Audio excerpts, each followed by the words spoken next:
अगर आप अच्छे से प्रिपेयर किया तो आपको अच्छा रैंक ही आएगा। एक शिफ्ट में पेपर जो है वो कंपेरेटिवली इजी आ गया और एक शिफ्ट में कंपेरेटिवली बहुत टफ बच्चों को फील हुआ। अगर आप प्रिपेयर सही तरह से किया तो आपको रैंक जल्दी ज़रूर मिल जाएगी। पेपर्स को कम से कम अगर एग्जैक्टली सेम लेवल में नहीं है तो कम से कम वही लेवल पे लाने के लिए कोशिश करना चाहिए।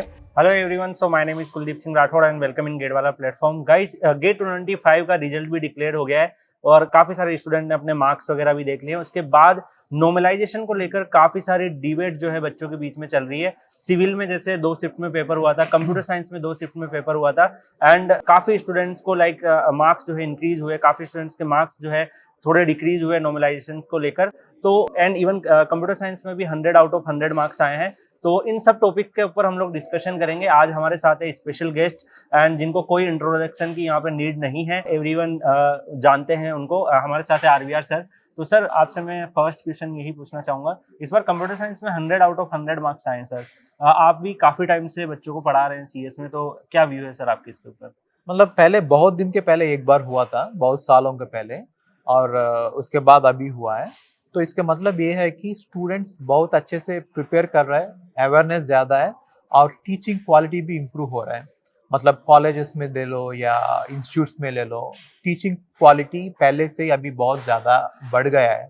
तो इसके वजह से 100 आउट ऑफ 100 लाना इजी हो रहा है।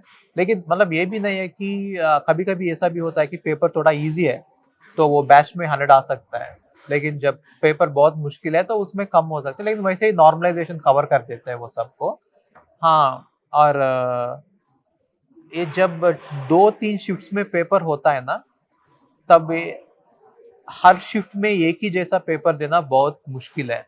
मतलब आईआईटीज को कोशिश ये भी करना है कि हर एक शिफ्ट में सेम लेवल का क्वेश्चन पेपर देने के लिए, लेकिन वो मुश्किल है, बहुत मुश्किल है। इस बार सर ऐसा हुआ है कि कंप्यूटर साइंस में खासकर मैं आपसे बात करना चाहूंगा, एक शिफ्ट में पेपर जो है वो कंपेरेटिवली इजी आ गया और एक शिफ्ट में कंपेरेटिवली बहुत टफ बच्चों को फील हुआ। हाँ। और जो नॉर्मलाइजेशन जनरली 1-2 मार्क्स का होता है, लेकिन हाँ, इस बार 7-8 ज्यादा। मार्क्स का हुआ है।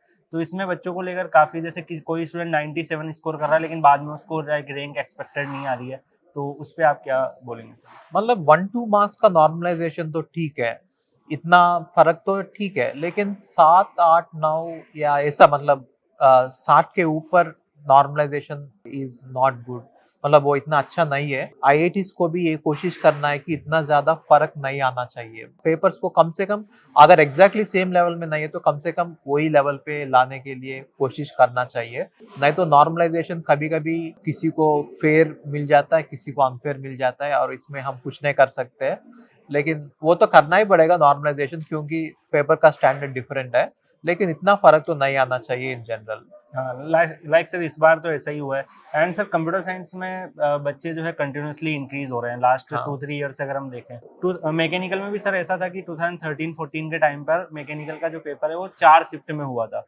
तो नॉर्मलाइजेशन की नीड तो होती है। कंप्यूटर साइंस में भी जो नंबर ऑफ स्टूडेंट अपेयर हो रहे हैं वो कंटिन्यूस बढ़ रहे हैं। तो अपकमिंग टाइम में ऐसा हो सकता है कि अपकमिंग टाइम में या कंप्यूटर साइंस में 3 बैचेस हो सकता है या 4 शिफ्ट हो सकता है। तो तब अगर ऐसा एरर होगा तो हाँ, कुछ स्टूडेंट को बहुत वहां पर मतलब पेपर सेट करने वाले को थोड़ा सा ध्यान देना चाहिए कि सेम लेवल का पेपर दे, नहीं तो कुछ किसी को भी अनफेयर एडवांटेज मिल जाता है इसमें।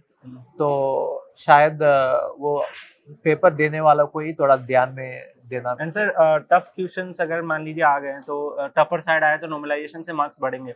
बट जब बच्चा क्वेश्चन सोल्व कर रहा है, उसने 5 to 10 क्वेश्चन सोल्व किए और फिर उसने 5 to 10 क्वेश्चन सोल्व करने के बाद उसको लगा कि पेपर बहुत टफ आ रहा है, तो वो जितना स्कोर कर सकता है वो उतना भी स्कोर नहीं करेगा, क्योंकि डर जाएगा, उसमें फियर आ जाएगा, एंजाइटी आ जाएगी।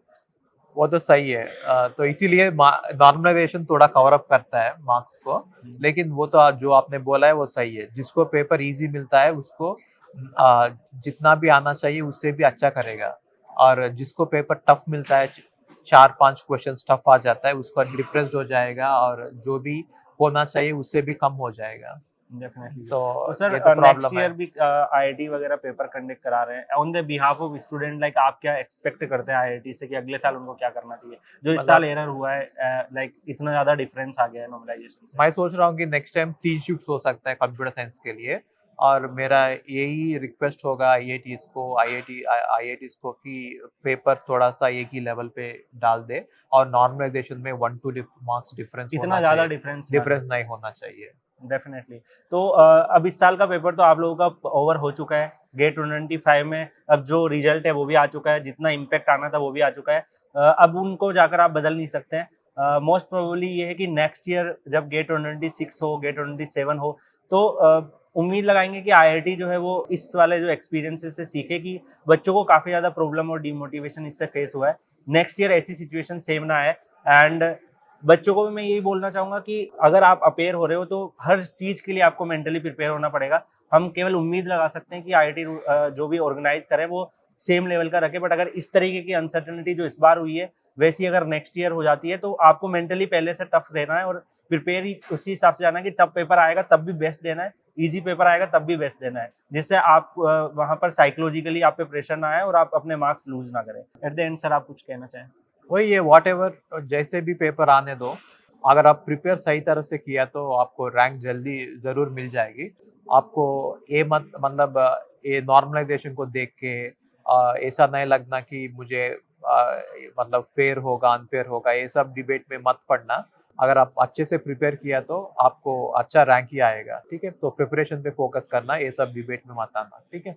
Okay, so thank you. बाकी आप लोगों के लिए आरबीआर सर बहुत ही जल्दी बहुत सारी चीज़ें लेके आने वाले हैं। गेट वाला प्लेटफॉर्म से जुड़ चुके हैं। एंड सर आप कुछ कहना चाहेंगे, क्या क्या कुछ सोच रहे हैं आप बच्चों को लिए? हाँ, तो मेरा यही मानना है कि अगर आप प्रिपरेशन में ध्यान देंगे, तो जो भी पेपर आएगा आपको इतना ज़्यादा फ़र्क नहीं पड़ेगा। तो सिर्फ़ प्रिपरेशन पे ध्यान दीजिए और हम पढ़ाएँगे और हमारा तरफ से तो हम पूरी कोशिश करेंगे कि आपको अच्छा रैंक आए। डेफिनेटली। सो गाइस मिलते हैं नेक्स्ट सेशन में, और भी आप लोगों के लिए काफ़ी इंटरेक्टिव सेशन आते रहेंगे, एक्सपीरियंस आपको मिलता रहेगा। अपनी प्रिपरेशन पे फोकस करिए एंड बेस्ट ऑफ लक।